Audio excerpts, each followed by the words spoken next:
Mini episode 1435 of the FDH Lounge is brought to you by Sportsology, delivering unconventional columns and webcasts about sports, TV, music, movies, and more. Follow them on the web at sportsology.com. The FDH Lounge. You want to schedule your life around it. A long time ago, on a gloomy, wet Cleveland spring night, two men stand alone amidst the late-night drizzle. Their voices echo across the vacant station parking lot as they debate the merits of the great American radio show that have been missing for far too long. On that night, an idea was born. That idea became the FDH Lounge.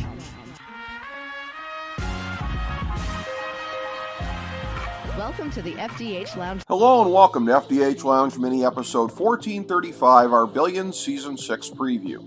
I'm FDH Managing Partner Rick Morris here with our top 5 notes of interest heading into this shocking Bobby-less season. Number 5, Maffei and Dollar Bill open their own shop. Can they be content in the shadows of the big operation? Bill Stearns in particular isn't a boutique shop kind of a guy, but neither is he somebody who's going to want to kiss the ring of Mike Prince. In the end, these two frenemies ended up as the biggest ex-loyalists. Are they going to wind up in some kind of alliance with him, off-camera or otherwise? This angle is right there if they want to bring back Bobby for the occasional cameo, and seeing him aligned with them against Prince would make all of this feel much less like unfinished business. Number 4.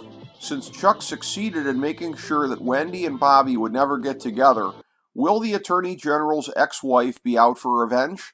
The corporate doctor knows exactly how much of a role she played in all of the Axe and Chuck wars, and thus how motivated Chuck was in getting rid of Bobby.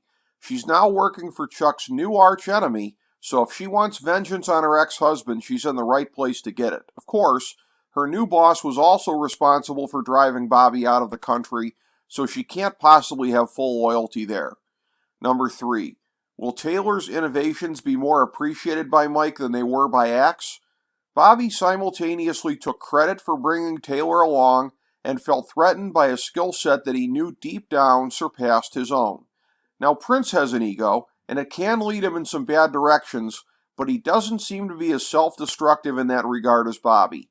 Embracing everything that Taylor can do would seem to fit right into Mike's grandiose dreams. And speaking of grandiose dreams, supposedly Prince wants to bring the 2028 Olympics to New York. Of course, in real life, those are promised to Los Angeles, but the way that this show navigates that issue should be fascinating. Number 2. Two consiglieres enter the steel cage, only one walks out. Will it be Wags or Scooter? This is a weird dynamic. Scooter is essentially Prince's Wags, while Wags has always been the Wags of this firm. Confused yet? But remember, Mike Wagner was always loyal first and foremost to Bobby Axelrod, his best friend and someone that he idolized. He's the best right-hand man on Wall Street, but will his ego and spite towards Scooter be enough to motivate him to loyally serve the man who exiled the most important person in his life? Number 1. The Season 6 trailer reveals that Chuck will cloak his assault on Prince as part of a wider war on New York's billionaires. Of course, in order to have any chance of success, Chuck is going to have to bend a few of them to his side. Who they are, the tools that Chuck uses to recruit, persuade, or blackmail them, and the inevitable counterpunching from Prince will define a season that has to prove that it can be successful without Bobby Axelrod. Coming off of a multi-episode run to close out last season that ranks with some of the best in recent TV history, don't bet against this creative team. Thank you for joining us for this mini episode of the FDH Lounge.